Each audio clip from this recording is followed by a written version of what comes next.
All right, the first 5-minute Powers play of 2018. We got Coach Greg Powers with us. It's a new year. What's in store? Well, we got an exciting slate here in front of us. We're excited to go up to Vegas and be a part of what should be a really good experience for our guys and all the teams that are participating up in Ice Vegas. And then we get to stay home for a month and host some great competition and really good programs. Let's recap the calendar year of 2017. You got to the end of it. You got to go up to Pittsburgh, play in an elite tournament, right? Opportunity to see some facilities. More importantly, probably, though, you guys got to see a winning culture big time, didn't they?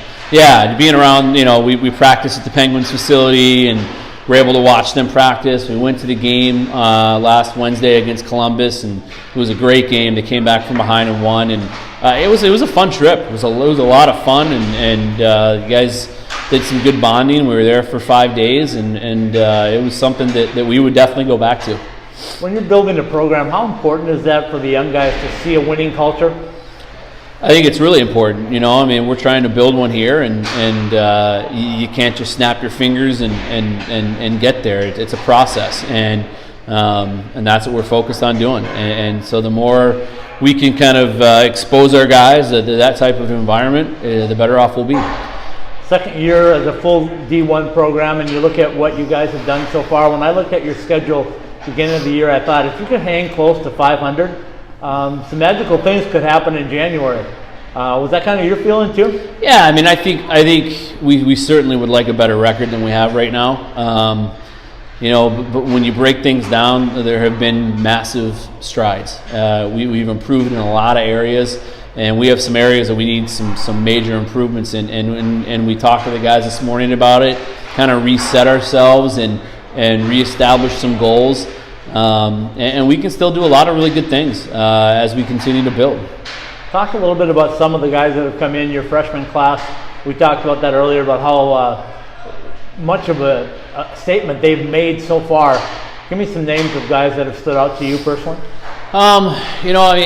They've all done some really good things, and it's finding that level of consistency and coming to the rink every day with the level of focus that they need to be successful at this level, and that's one of the advantages of being an experienced team and youthful team from an eligibility standpoint is in the infant stages of our program. Kids that come here, they're going to get a lot of time in their freshman and sophomore years, and it's going to be good because our sophomores next year as juniors will have played junior minutes. Our freshmen next year as sophomores will have played sophomore minutes. They're getting a lot of time and they're getting a lot of experience, and we're stubbing our toe along the way and learning the hard way, but that's what it's all about. And there's only one way to get experience at this level. It's to go and get it. And you can learn a lot through losing, and that's what we're taking away from it.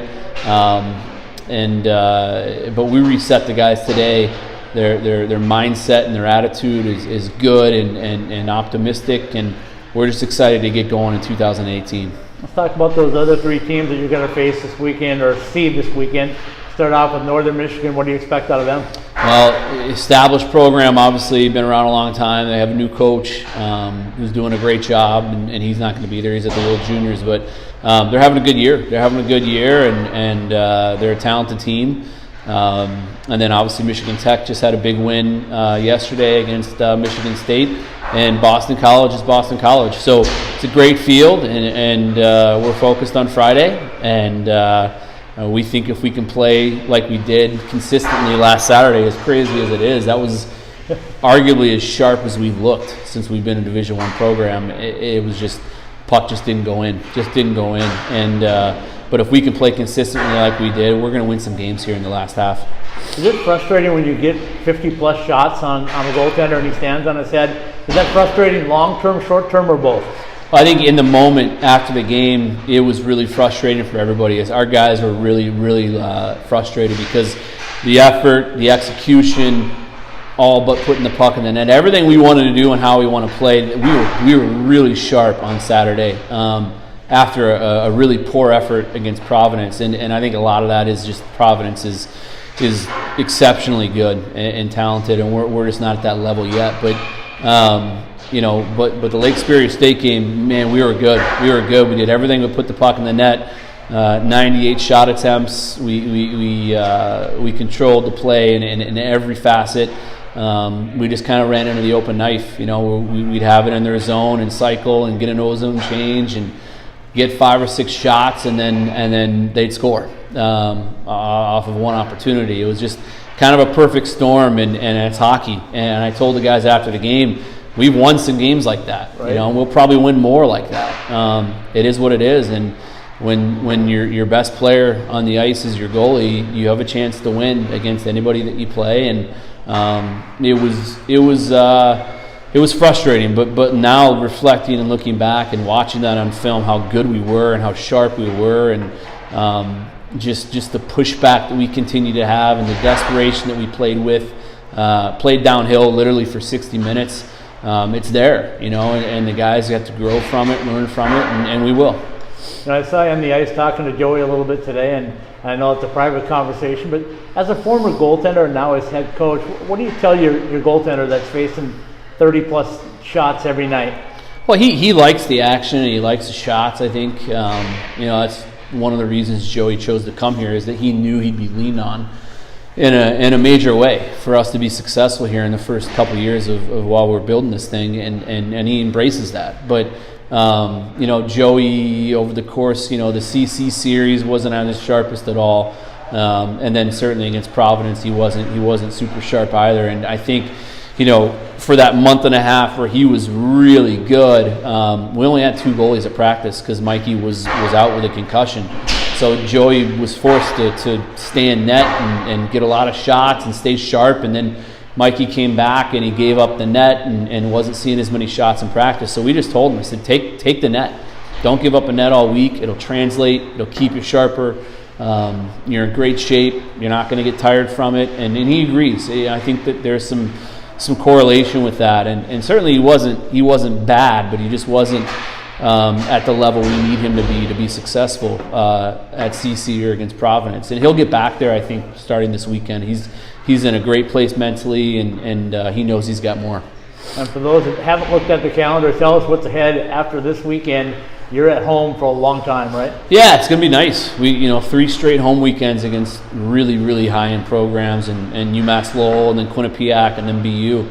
So that's it. And then after that, we're on the road the rest of the season for the month of February, and so it's going to be a lot of fun. You know, we get to play some historically successful, really successful programs, and again, you know, everything we do is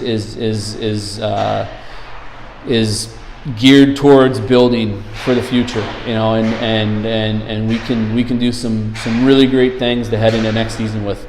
Let's keep stoking the fire and tell everybody to get out here and see you guys play in the month of January, and let's keep stoking them by telling them that any new updates on an arena yet, we know it's coming, but nothing to announce yet? Nothing I can say, you know, publicly.